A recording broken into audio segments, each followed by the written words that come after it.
Welcome to Accountants Law Pod, where accounting professionals and law firms converge. Hosted by Lynda Artesani, Sarah Prevost, and Steve Libhart.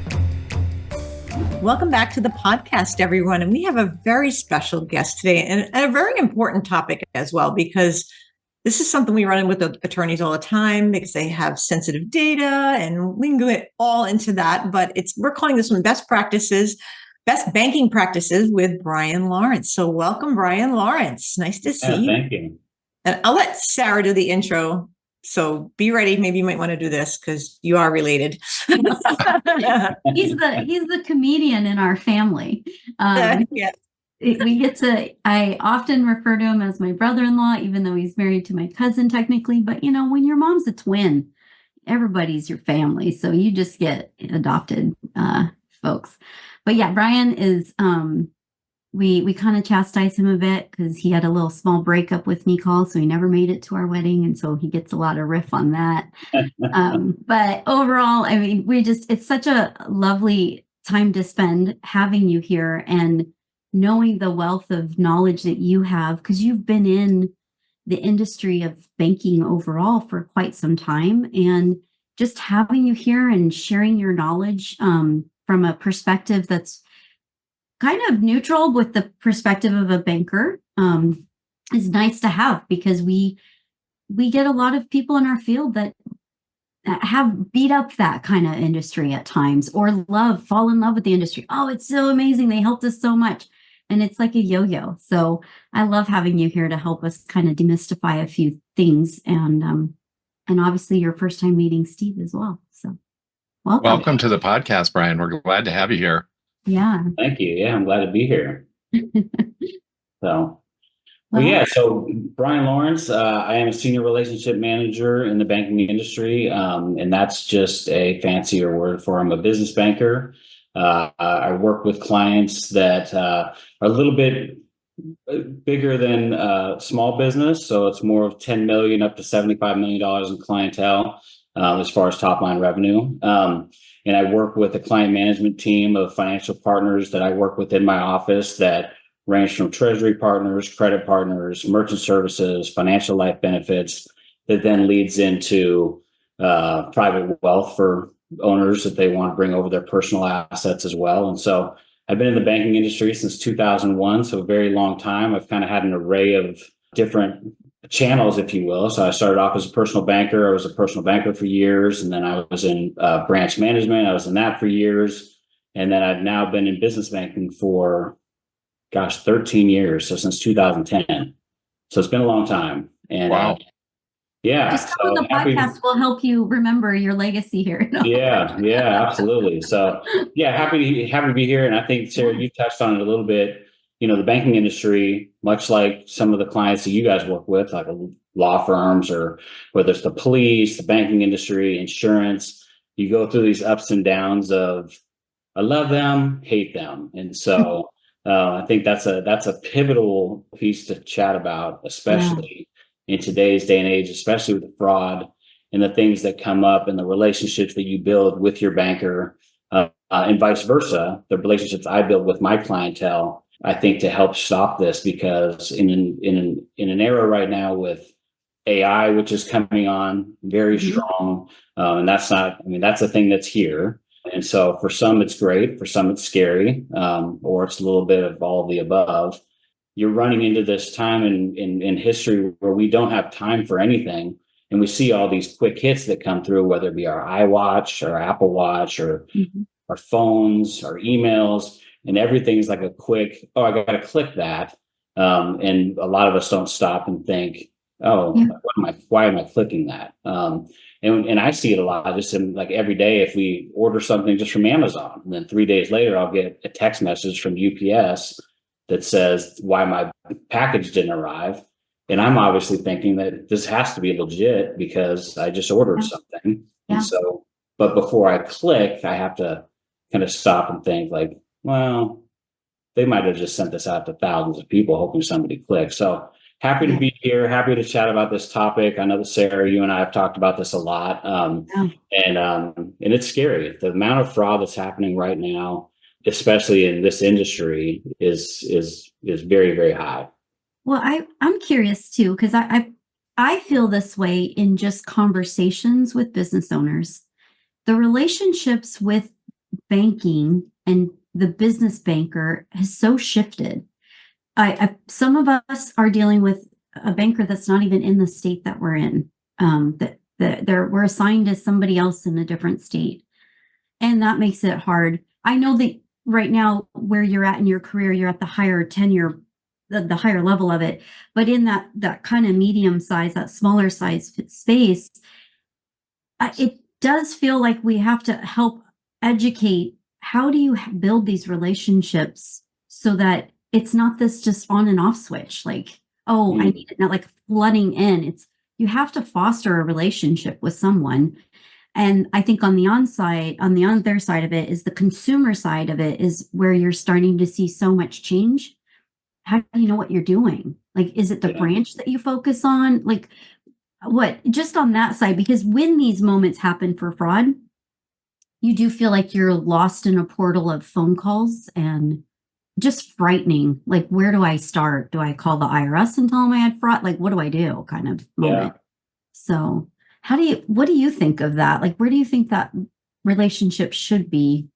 Yeah, I think that's an interesting question. And it is weird because now I am at a level of my career where, I left a bank that I had 70 clients, which sounds like a lot. And to service 70 clients is a lot. That's a lot. And I moved to a bank now in which I work at where I don't have 70 clients. I have 15, and the goal is to grow 3 per year. So over the next 10 years, I'll have 45 if I hit those goals. Mm-hmm. And so it's a very manageable portfolio that I have to manage, just because of the numbers and the partners that I do have around. But to your point, for the smaller sized companies, when they're in a branch level type business banking platform, those business bankers will have anywhere from 100 to 300 clients. Wow. And so it is harder, and the industry's changed, right? Because everything now is online. Everybody on this call probably rarely, if ever, walks into a branch. And I know for years that was, customers would come in, and because, you remember the days we'd go in on Friday night to cash our check. Mm-hmm. And then, 25 years ago, when, automatic deposits started happening, nobody did that. You weren't running to the bank to get there before it closed. And so everything is automated. And so mm-hmm. I guess what I would say is, it's a little bit harder, I think, if the business is smaller, but they do have business bankers in the branch that I feel like if you can kind of break down those walls of, oh, it's the bank, they're just out to get me. And the bank's just here to make money. That's mm-hmm. not a secret. Mm-hmm. Just like the companies you work with are there to make money. Mm-hmm.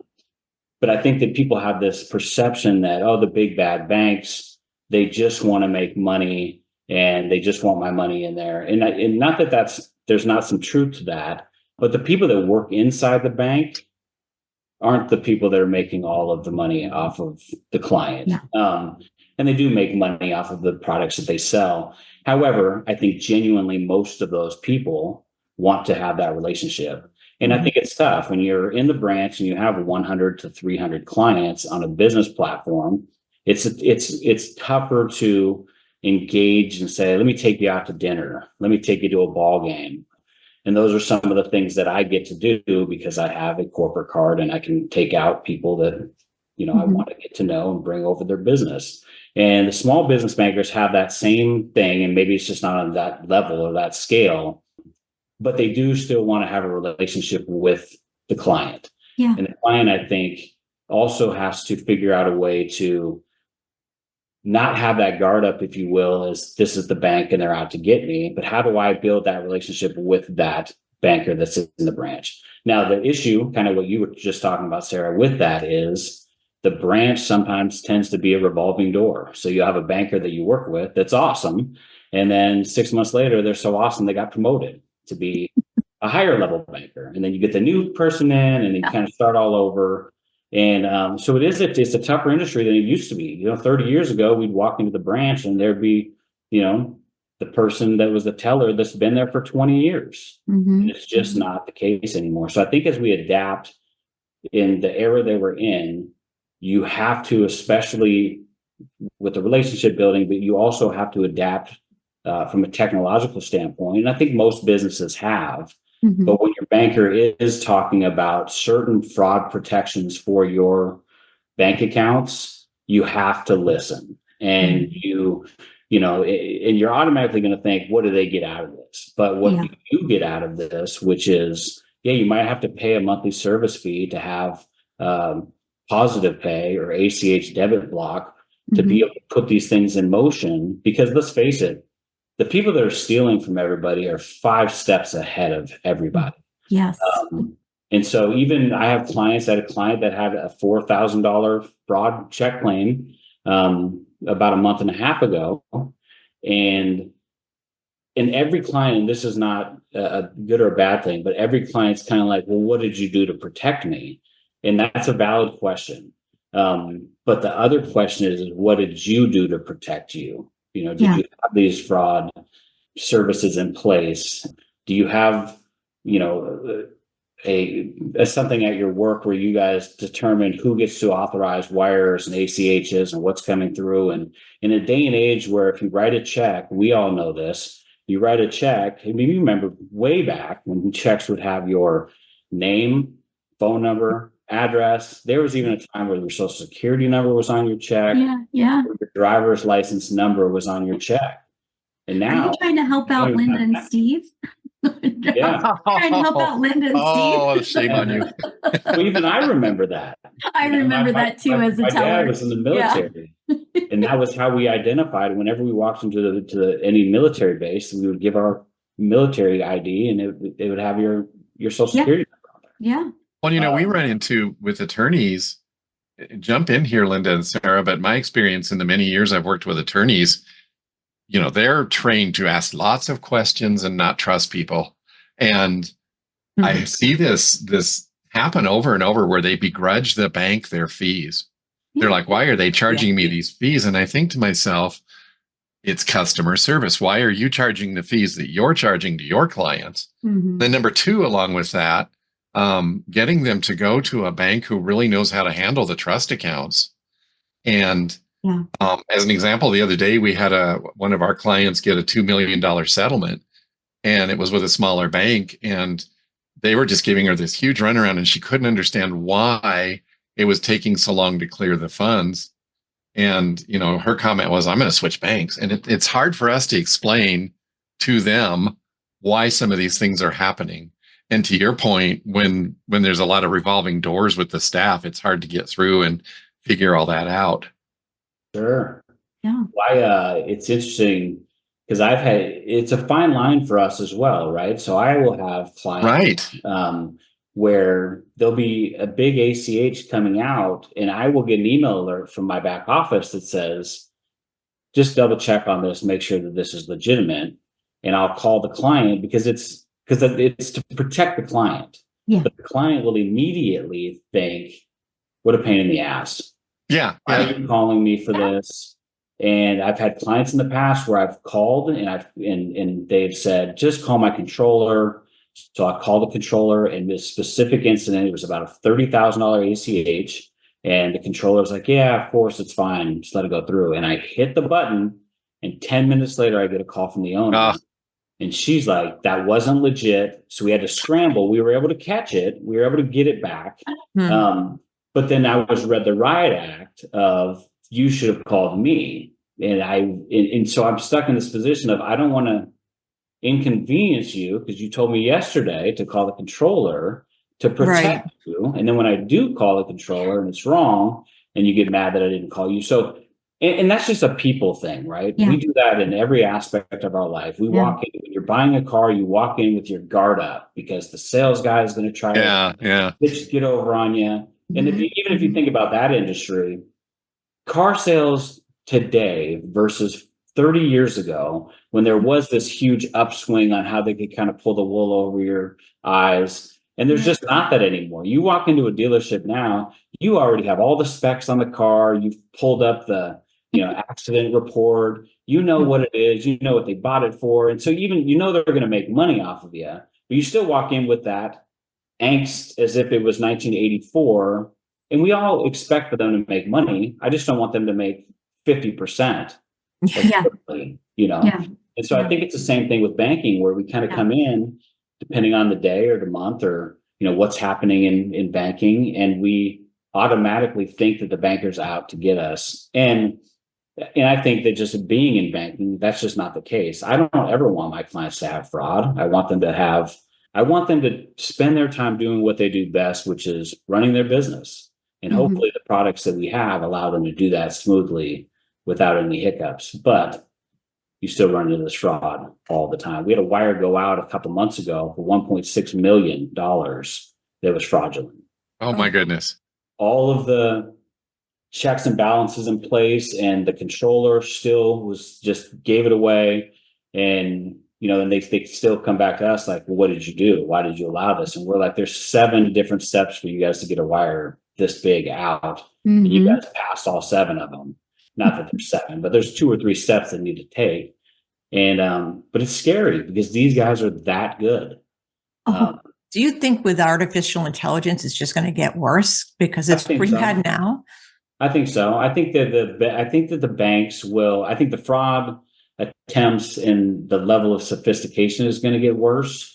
But I'm hoping that the banks spend tens of millions of dollars every year on cybersecurity, right? I mean, you think about what we have to protect from our clients compared to other industries. We have to spend this type of money to stay as close to ahead of the game as possible. But yeah, I think it's going to get more sophisticated. I think there's going to be more people that, are going to hear the voice on the other side of the phone that they recognize that might not be the voice. And so I think there's going to have to be more things put in place, and I think just people just need to slow down is a big thing. That's a good point.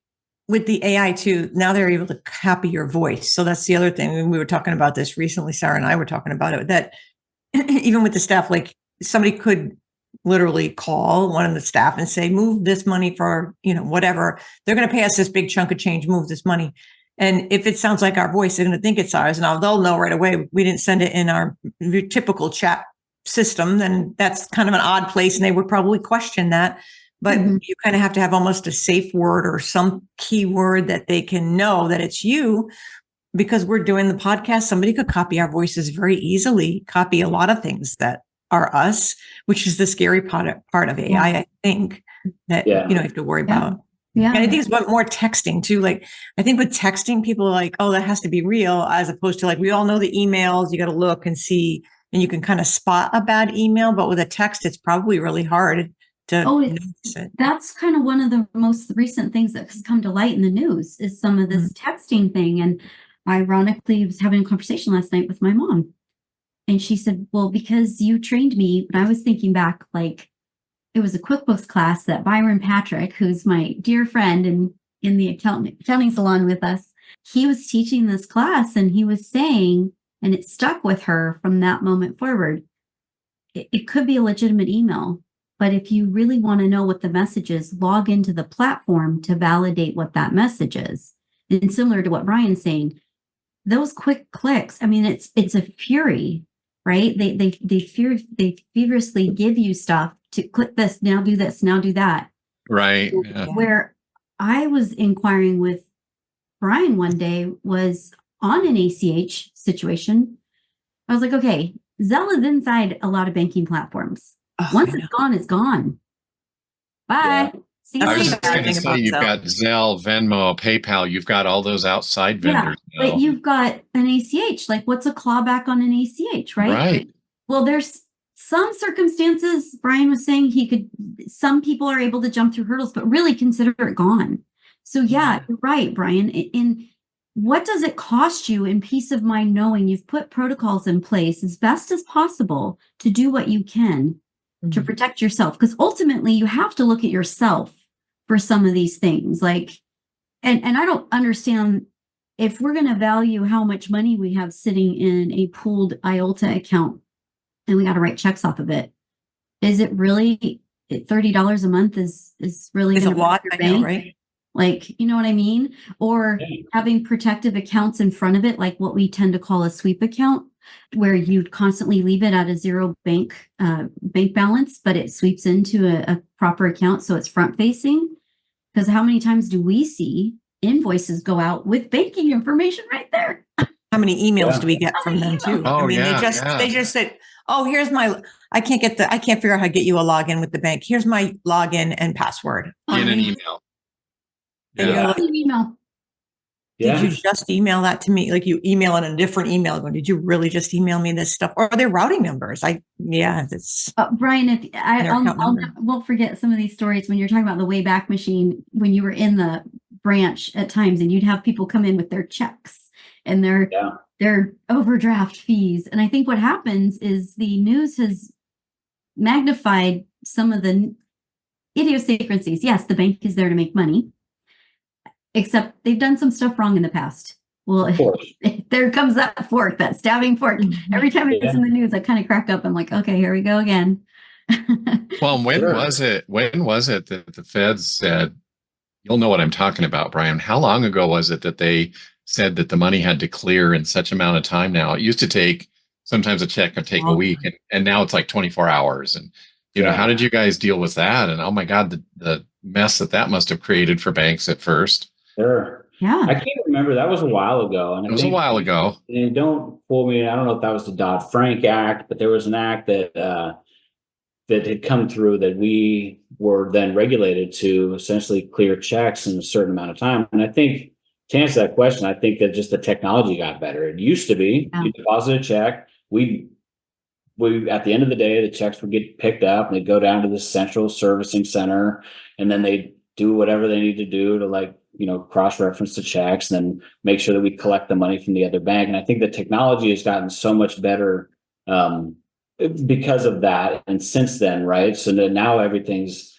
you know, a lot more banks are talking to each other, and so we can know that those funds are there immediately. I mean, you guys now have been in a position where you write a check at a store, not that anybody does, but every now and then there's a check you can write, and they'll scan the check right there and hand it right back to you because they run it through as an ACH because you're checking the account number and your routing number. So, and that wasn't, I think it was like 7 to 14 days was the time frame that it had. That rings a bell. Yeah. Yeah. And then some checks are long. So then even you throw kinks in there, if it's an international check, if it's a check from Canada, it can take up to 45 days. And so that's another thing where clients are like, this is ridiculous. It's just Canada right there. So we're in Washington. So it's just, and, but those are certain hurdles. Right there. Yeah, it's right there. It's right there. But it's funny, so you bring up, money orders are, I hate to cut you off, Brian, but recently we've seen an uptick in money orders bouncing. yeah, and that's it. So money orders and cashier checks is another thing. When I was in the branch, people would walk in and go, well, this is tender that should be cashed right now. And that's not always the case because people are making fraudulent cashier checks and money orders. And so, and you bring up the branch and the fraud that I've seen in the branch. I've had people come into the branch, and this is another thing where I think fraud is so personal. If you've ever had, Nicole and I have both had, or not both, when we were married, we're still married. Early on in our marriage, we had check fraud, and I did a stupid thing. I had a bunch of checks that I left in my car because I worked at the bank. I was going to take them to the bank and shred them. And they're from different accounts I had with different banks. And my car broke down. So I ended up not taking my car to work. Well, that night, my car got broken into, and I totally forgot about the books of checks that were in there. And this individual was writing checks around town for upwards of $10,000. And I'm getting all these calls from people, and so it's very emotional. Like when you get fraud, when fraud happens to you, if your car or house is ever broken into, it's very emotional. So when I was in the branch, I had a young lady come in. I'd say she was probably in her 30s, and she was on the phone with the IRS, and she's freaking out. And she's like, I need to get cashier's checks or money orders in the amount of $2,000 each, and I need 5 of them. I need $10,000 or something. And And I'm like, well, who are you talking to? And she's like, well, I'm talking to the IRS. And I was like, I'm like, well, who are the money orders supposed to be made out to? Yeah. She says Home Depot. And so What? I said, well, give me the phone. And this gal, she's like I said, she's in her 30s. She's not 90 years old. Yeah, She's yeah. not, Wow. she's intelligent. She's Yeah. crying. She can't believe it. She owes the IRS $10,000. I take the phone. The number that it was calling from was 911. And I'm like, gosh, these I guys are remember these really calls. good. Yeah. So I ended up talking to this guy, and he was very belligerent and telling me to put the lady back on the phone, that she owes the IRS. And anyway, we went back and forth for minutes, and then we hung up, and he called back, and then it said President Obama and all these things. And but I just finally, at the end of the conversation with Leigh, I said, ma'am, the IRS, one, isn't going to call you, and two, they would never have you get store credit cards from Home Depot. But people just, like I said, it's so emotional that people get wrapped up. Mhm. And now you're seeing love scams. I had a client of mine that was a CPA, actually. She had a practice. I banked her practice. And she called me and she's like, Bryan, I was scammed for $230,000 Ooh. by somebody she had become in a relationship with, and they were close. He was having a bad time, and she wired him almost $250,000. And so these guys are getting better and better, and they're trickier and trickier. So, well, it's interesting because the piece that came up and why it brought my attention is the elderly fraud conspiracy scheme that's going on. And it was 5 people, including caretakers, hairdressers, swindled money out of $200K from this elderly woman. So these are legitimate people through access of like Stripe, the things that are everyday. So then I think about these online banks that are solely online banks, and I want to do business with just that bank.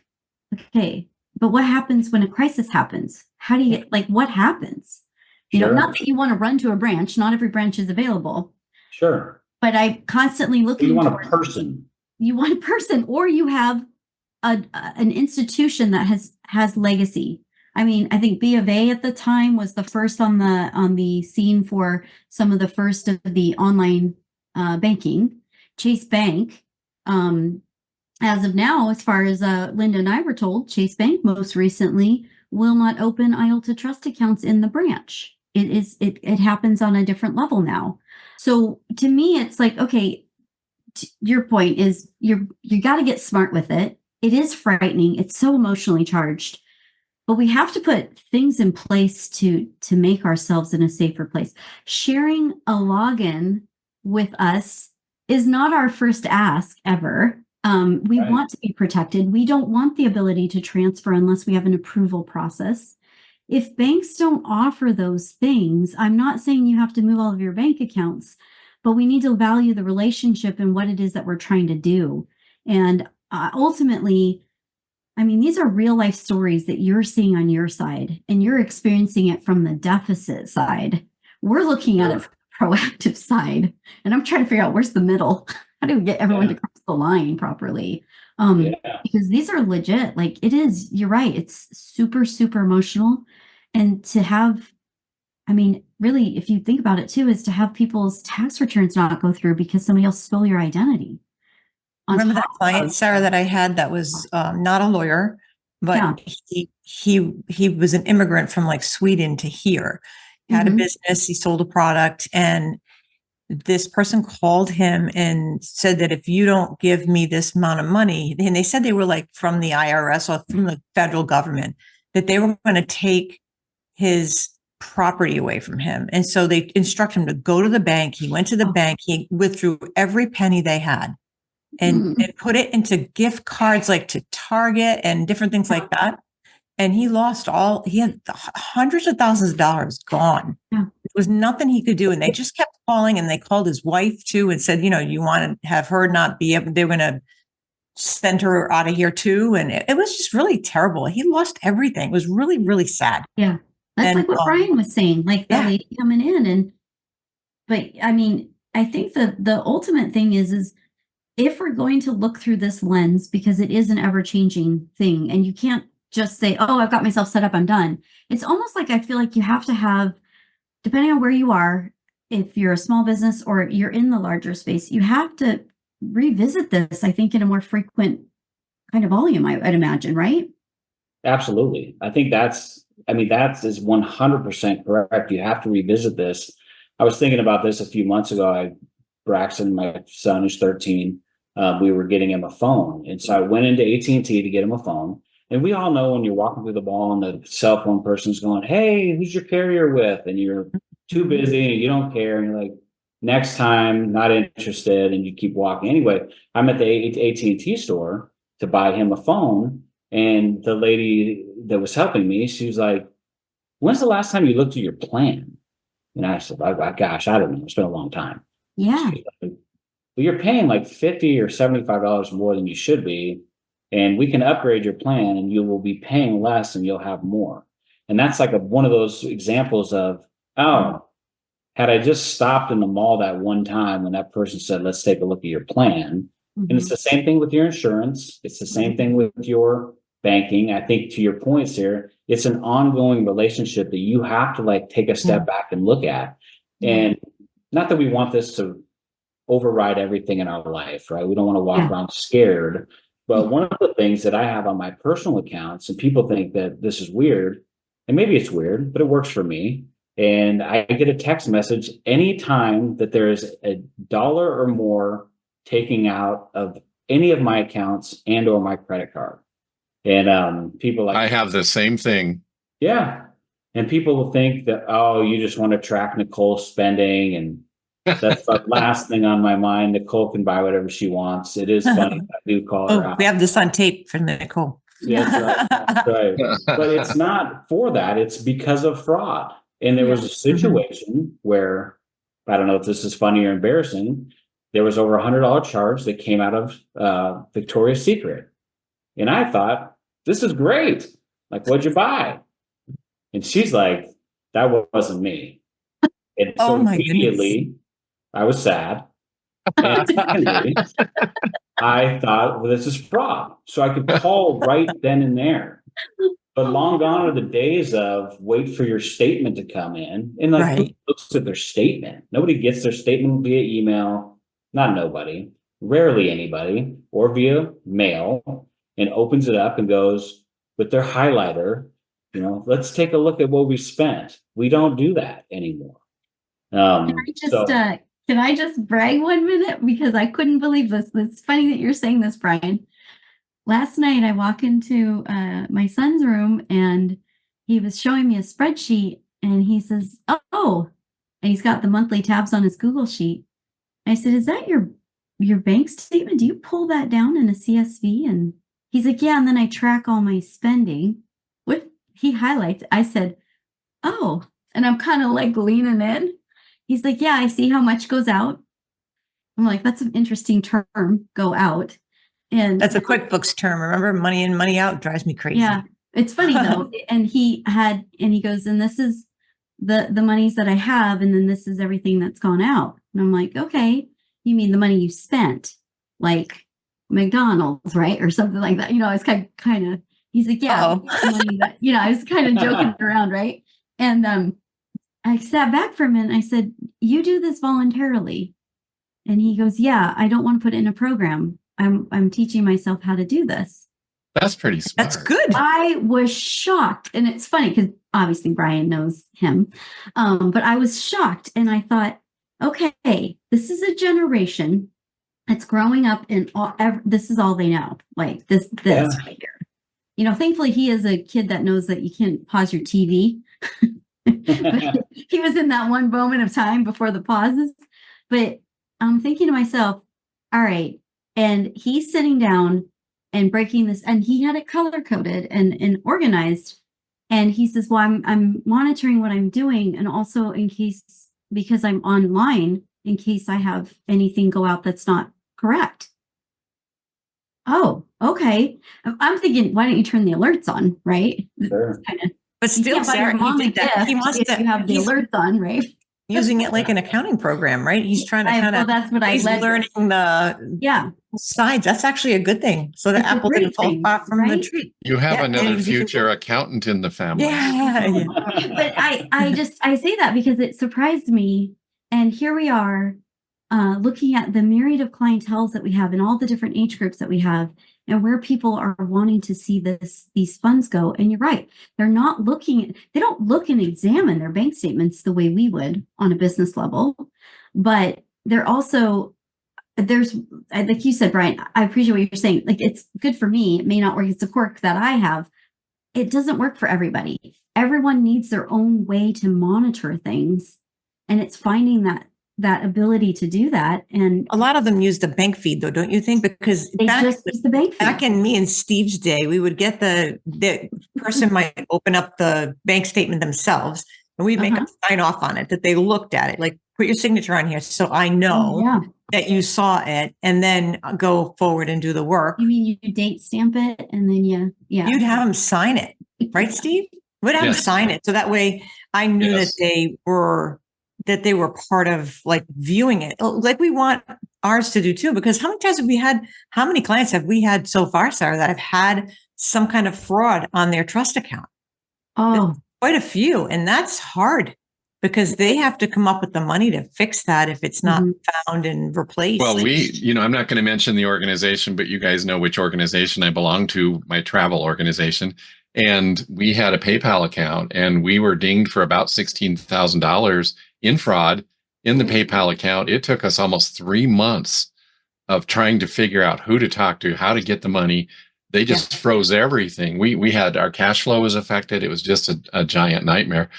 And I finally sold the board on switching and dropping PayPal. It was like, we need to take control of this, get it in a bank here, Make it real bank. Real bank. And the other night you've probably seen this. All of us have seen this. I was in a Zoom meeting, and my job was to order 50 pizzas for this event that we're doing. And the next thing I know, my email is flooded with emails from Pizza Hut and Domino's. What is with that? Well, that extra step though, and that's the thing I think Bryan was saying, and I totally agree. What does it cost you, the extra step, to verify that the transaction is happening? You know what I mean? Like, it's the my bank it's free. Yeah, no, but I'm just saying, like, for some people though, for what I'm saying on the business side, it feels a little bit like all we hear is data breaches, quite a bit, how to protect ourselves, fraud, how we're getting scammed. And I totally agree. Bryan's right. You'll see your insurance company all of a sudden is breached, and you worry about, oh my God, do they have all my information out there now? Yeah. And it's just, or you get these ads for hard. It's going to get harder, and we have to be more.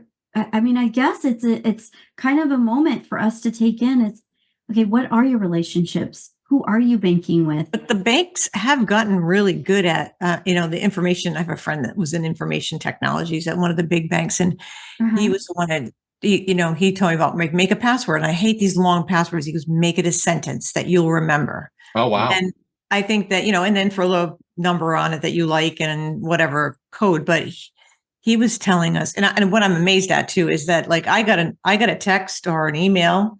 I think I got both from my bank. And it was like, we think this is fraudulent. And I looked at it and I'm like, I didn't do this. I waited for my husband to come home. I'm like, did you charge these things? And he's like, I don't know what that is. I didn't want to stop something that I thought maybe he did, or it had a different name, like you ordered something, but it came under a different name. Well, and I looked like, no, this is coded as something else. Coded as something else. Yeah. So it just didn't know what it was. And then I called the bank and they handled it beautifully and stopped it. And we got our money back, and it was absolutely fraud. And they must have had some trigger that they knew. It wasn't even for a lot of money. It was a small, like $120 or something. It wasn't a lot of money, but still, I mean, you don't want to lose that. And it was 2 transactions that they found, not even me, they found it. And I was like, wow, that's pretty cool that they're able to do that and spot it so easily. So Bryan, do you have your arms around a number for us? How much money banks lose on fraud every year? How much are you guys having to eat? Wait, let him go to Google. Yeah. It's a lot. I don't know the exact number. It's a lot. And is that insured?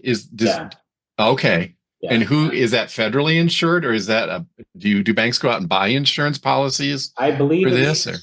Don't quote me. I believe it's federally insured, but it might not be. But the banks do take into account. I mean, there's going to be losses every year, and there's How do you forecast that?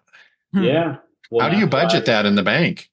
Yeah, it's I mean, it's probably that's way above my pay grade. Yeah. Yeah. What it Yeah. is. But there are financial analysts that every year, depending on what's going on, what say the union is, and what we have to, I guess, be able to set aside for that. And I'm sure that's federally regulated because we are regulated to keep certain balances and what we can lend versus the balances that we have, especially after 2008. So there's a lot more federal regulations for big banks. The regional banks, I think, are managed a little bit differently, and then the credit unions are managed even differently than that. Yeah. And then Well, you've got, Dodd-Frank kind of jumped on the big banks, didn't it? And then some of that has been pulled back in recent years. I think so. It's been pulled back a little bit because I think there were a lot of things that were like overreach, overstep. Yeah. There were a lot of good things that came out of that too. Like you guys talked about earlier, like overdrafts. And we're living in a time in banking now where if you overdraft your account, it's almost your fault because there's all of these things set up for you to be able to have your card decline, unless it's a check or something weird that once again, nobody's writing checks. Oh no, they still do. Well, I mean, personally, you don't see it as much. Lawyers do. Remember, we used to have a wallet, Lawyers do. checkbook You're right. in it. Yeah. I barely even know where the darn thing is. I was asked the other day for one, and I was like, "You want me to?" I know. It's have like, to do I even have one? Yeah. But then, I had to write one too, and I'm like, "Where's the check? Where do we Don't do it?" No. I don't want to do it. When you write it, it's like, is this But my you know, handwriting? I'm Yeah. curious, Brian, in your experience, I know you're on the higher level, but you probably have a different level of like within the banks itself. The training format is obviously going to be different for what you're dealing with versus what a branch level is probably going to deal with on a day-to-day. Have you noticed a big change in your training? Like, have they changed the training criteria quite yet? No. But I mean, they train us equally the same. It's the same training. Sure. Okay. Okay. And so, but the branch sees things differently than we do, right? They see a lot more in person, people trying to do check fraud face to face. Which is shocking. And so, which is different from what I see, right? It's usually malware or somebody's phishing or smishing or romance scam and or wire scams, ACH scams. So I don't see it face to face. So the branch they are trained exactly the same. I think that we just have more things in place, more products in place to help prevent that. You talked about earlier, as far as people looking at their accounts and back to money is so emotional, whether it's good or bad, right? So people that don't have a ton of money or living paycheck to paycheck, they don't want to look at those statements because it's depressing. Or people that or it's tough, right? It's a tough conversation with your spouse, because not everybody's on the same page financially. You might be a saver, I might be a spender, and we battle with that. And so emotionally to talk about that, it's almost discouraging and so you don't want to have a conversation. Yeah. And so whether and on the flip side too, you have a lot of money, you like going over your finances because you like to see that bottom line growing, and that's something that you're excited about. But it's so interwoven, if you will, with emotions, whether you have money, you don't have money, what's the fraud piece? Like you said, Stephen, with the $16,000. I mean, that's crippling, and that's a number that even if you have money, it screws up your cash flow for 3 months. And it's a daunting task. And so when you get back to what can you do? One, I think you need to be aware. I think you need to look at your banking situation. You need to look at the alerts. When I had that fraud, or when Nicole and I had that fraud, we were fortunate enough to hear somebody say, you need to call this company. And it was Xander Insurance at the time, kind of like a life lock or credit lock. And it's a service you have to pay for, and that stinks. So you have to pay somebody else to lock your credit and all this stuff. And I think it was at the time $100 a year, so less than $10 a month. And we ended up paying for it, and it was maybe the greatest payment I ever made because this company took over everything, and I didn't have to do anything. Yeah. And so it's something since then, I'm like, we're never not going to have this because of the security features of this. Do you But ever then worry about them right? being hacked, though? What's that? Do you ever worry about them being hacked? Well, yeah, that could be definitely a thing. for I sure. mean, they all have that So- risk pool, right? Like But that's kind of why when we work with clients, some of them come to us and they're in that little tiny local credit union that the connection's not great in QuickBooks, and you're really limited on like what your view is, and it makes it harder for us to do our work. And then sometimes you have, and I think a lot of times that people go there because they are able to walk into the branch. I walked into the little credit union up the street. It changed names. It was Bank of America actually was up the street, and then it changed because there wasn't enough people going in. So then sold it. And it's like Michigan Credit Union or something. And I walked in and the people were like, and there was this big hometown feel. And then I'm like, oh, I don't have an account here. Just trying to figure out like what kind of a bank you are. And is it worth me having something local? Because they celebrate you when you walk in, Lynda. they were like so nice, like Midwestern banks, so nice. And, but they were like excited somebody walked in the door, and that's how much banking's changed, because you don't go to the bank anymore. If you don't have to, why would you? And, you know, I have a husband that thinks he'll go in and just talk to everybody. And I'm like, where have you been all this time? He likes the candy that he well, gets. you know, yes, he likes his candy, but he also, you know, he came from the day of you would meet the banker when he was in business. You had the banker relationship. You went in and the banker knew us. They took us out to dinner. And, you know, we had I think at the time we owed the bank the most money that they had on the books because of the properties. We had mortgages, and like, I'm like, oh, this is really nice. I've never been taken out by a banker. And then she said something like, yeah, you're the biggest loan. I'm like, oh, that's not a good reason to be the one that you want to take to dinner. But we paid on time, and they were really nice. And we were thinking about changing and buying more properties, and they liked us. So, and even at the end, it was a little bittersweet because we went through, I don't know how, we've been through almost the entire mortgage when we sold, and she took us out to dinner then too. But that was a small credit union. Yeah. And it wasn't a big bank. And I think a lot of that personalized relationships lost now on the bigger banks because there's no branches and it's all online. You can't even walk in. He went into the bank not that long ago, walked in, and they're like, you have to have an appointment. Yes, I was You just can't going to just say, walk in. that's the thing. Yeah. Mhm. Yeah. Which don't makes walk sense. in. It's not a bad thing. I mean, I understand it. It makes sense.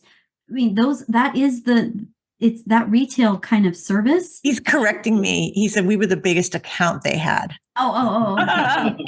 We didn't owe them the most money. I'm Well, remember dying the to know day when a something. savings and loan would give you a toaster for opening an account, Right. Yeah. you know? And now they give you, they dangle like, oh, come to my bank. We're going to give you like $2,000 if you open a savings account with us. Yeah. Well, that's the precedent too. That's the precedent that the bank set. So if you think way back in this probably pre my time, but more my parents' time, to have a relationship at a bank was like a thing. It was like, you know, I bank here and my money's here, and who's the guy from A Wonderful Life, George, and he knows all the people, and it was a bigger deal. And then when I was growing up, so like in the early 80s, and my parents got me a bank account, and then maybe mid 80s, I was able to get a checking account when I was like 12 or 13 years old, because my parents wanted to teach me how to be financially responsible. And then from that here's debit cards. Debit cards are here, and bank accounts are free. And not only that, it's free. If you come to the bank, we'll give you money to open up an account. And so for years, you had this precedent with the banks where everything's free. And it wasn't like that before that. I mean, don't get me wrong, the interest rates were 15, 16, 17% on savings accounts, but it wasn't free. Like there was a payment or some sort of like you had to keep balances. But we went into this like 20-year span of everybody going, why would I bank with you? It's not free. Everything's free. And then to shift that now into our realm of business banking and your realm of the treasury management services, and saying you can have this array of products, but it's going to cost you. It's going to cost you this much a month, call it $200 a month. But it will offset those hard cost fees with balances and things we call them ECR, earned credit ratings, credit rate. And so we'll offset those, but people go, what do you mean I have to pay fees? Like for the last 30 years, I have never even heard that word. But the banks now are kind of starting to shift back to there's the 18%, deposit rates are gone. Now, mortgage rates are up, but the bank is trying to figure out a way for it to still make money. And so when you're introducing these, like now we're back to fees, the whole world is like, you haven't done this for 35 years. And so it's everybody's shifting their mindset of like, whoa. And to your question, what's the right amount of fees? And every bank's different, right? You got big banks, you have regional banks, you have credit unions, and people will come into the big banks and they'll say, I'm going to a credit union because they don't charge fees. And I say, well, they charge fees, but you're the member. So that's the fees that you're paying are kind of going back to you, if you will. And I look at banks like, Lynda, you touched on it. You got big banks that are federally regulated, maybe overly regulated, and that's probably a good thing as well. Yeah. But regulated to keep balances, and they're also regulated from a fraud perspective of how they need to protect the assets that they have, which are in the trillions of dollars, right? So, these massive balance sheets that banks have to protect. Then you have the smaller regional banks that maybe don't have as many federal compliances. Maybe the technology is not as good, but the service when you walk in is maybe better. They're willing to take a little more risk on their loans that they take, right? Because if you look at the big banks, we do a ton of loans, but the margin on those loans are 1.5% to 2.5%. So if I asked you, hey, you have $1 million and I'll pay you 2%, you'd say, pick a hike. I definitely want to get more. But if you have a lot of those transactions, a lot of those loans, the 1.5% adds up to a lot of money. So that's kind of where the big banks are at. The credit box is a lot smaller. The regional banks, credit box is a little bit bigger because they're willing to take a little more risk because they're going to make those margins back. And then you have the credit unions that operate on their own. But I look at them kind of like grocery stores. Like everybody likes their really small grocery store that has the couple things that they love. And that's like your credit union, right? And you walk in and everybody's super friendly. Then you have your big box stores where you can get everything. I know I can get my cleaning supplies, I can get produce, I can get this, I can get that, but it's different, right? You have your little stores for this, you have your big stores for that. And that's kind of how banking is to me. Your bigger banks are going to have everything you need. But there might be some little things that you like maybe this credit union is giving 6% out on a CD and your big bank's giving 4%. And maybe that's where you keep a piece of your pie. Yeah. Because but you don't everything there because it's not as easy. It's easier to flow with your money at the bigger banks because of all the technology. So, and to your point above, the regional banks might be a little more flexible and not regulated as much. How many times, Lynda and Sarah, have you guys seen, you'll get a new attorney in the stable that's going to hire us to do their work. And they'll go, I went to ABC Bank down on the corner because it was the only bank that would give me a loan. And so now we're putting everything in there. And then, boom, there's something happens and you don't get that support. No, it's not the same for that part. And then I remember telling my husband, we were in Rhode Island and then we moved to Florida. I can't walk into that credit union down here. It doesn't exist. So where are we going to put our money down here when we're going back and forth? At the time we're going back and forth. So it's just, when we were doing the big loan on all the properties, it was we compared multiple banks, one that we had been with for years, one of the bigger ones that we had our own personal stuff in, and then the credit union. And it came down to it. They wanted $10,000 origination on the loan, and they didn't want it at the credit union. And that's where it's the same. It's the same conversation he's having. Yeah, it's the same thing with most anything, like the car buying scenario that was brought up, and those sorts of things. I think ultimately, in the end, it really comes down to an evaluation and what's ways that you can protect yourself. It is, we all know it's hard to move banks, especially in business. But there are ways to do it. I have a client right now. She's decided to move with a bank that I'm less comfortable with. I'm not a fan of this bank just because the way they set it up to work with people like us, and it's very restrictive. Exactly. And it boggles my brain in a day and age that we're in now, why banks cannot understand what that is. We're not asking really for anything other than to be able to evaluate the account and do the things that we need to do and put restrictive things on it, approval things that we need for anything that walks out the door. I feel like the industry is trying to catch up in some ways, and it's stuck in other ways. And it really needs an evolution in a whole new way, whatever that is. But there's got to be a value of people in this, and a value of relationships. And I think it's just going back to what you have to do is review it like you do everything. You just have to decide if it's still going to work for you.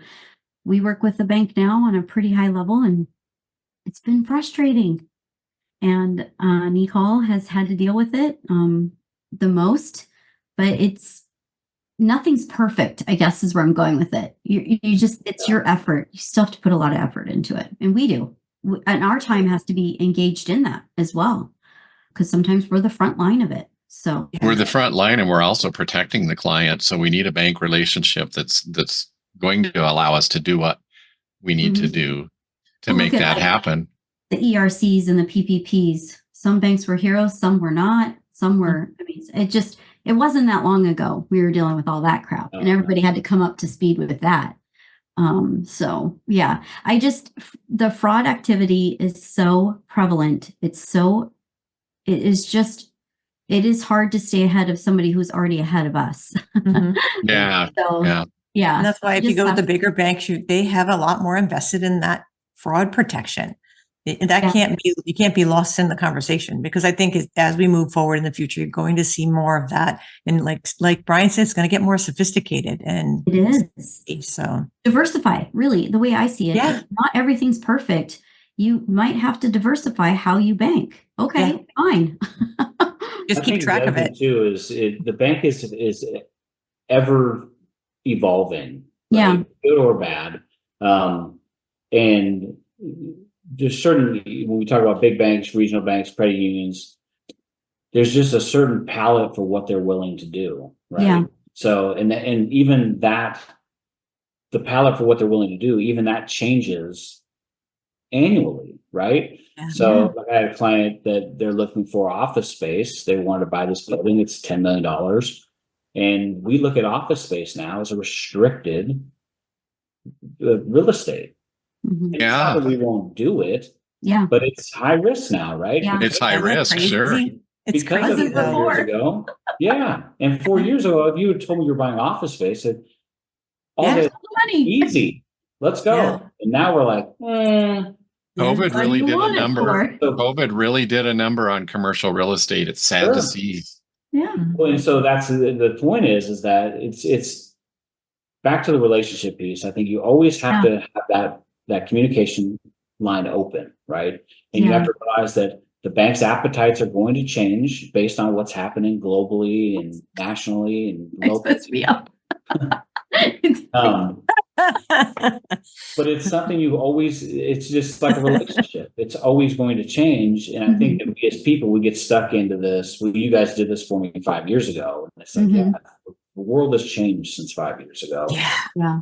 And whether that's fraud, that's commercial real estate, that's the treasury products that we're implementing, not implementing. And this is not a knock on small banks. I think small banks are great. Yeah. I think regional banks are great. I think credit unions are great. But I think there's a time and place for, big banks, regional banks, small banks, credit unions, and it's kind of like big corporations, small business, they're really small mom and pops. Like there is a place for all of it. And it's just being able to adapt. And if I could say this, as far as the fraud is concerned, and you brought up your mom earlier, Sarah, but it's like when your mom used to say, or your dad, if it's too good to be true, it's not true. Yeah. So it's like that and you see that when you do the smell test with a lot of this fraud, and usually that's what catches it is you guys on the front line going, it's a little weird. Let me just double check. Yeah. If you're flying through your day and you're telling other people, or you're, hey, take care of this for me. They're going to miss that, Yeah. Man. This is a great conversation. It is. I'm just sitting here. Throw confetti Buzz on what it. I did. I love it. This has been awesome. It's so funny because it was just a simple conversation I had with him. I just had one question to ask him. And of course, he and I love to chat. So I was like, hey, you got to come chat with all of us, because more people need to know a perspective that's I not can't often shared. tell you how many of our clients that listen to this podcast are going to get something really valuable out of this one. Yeah, absolutely.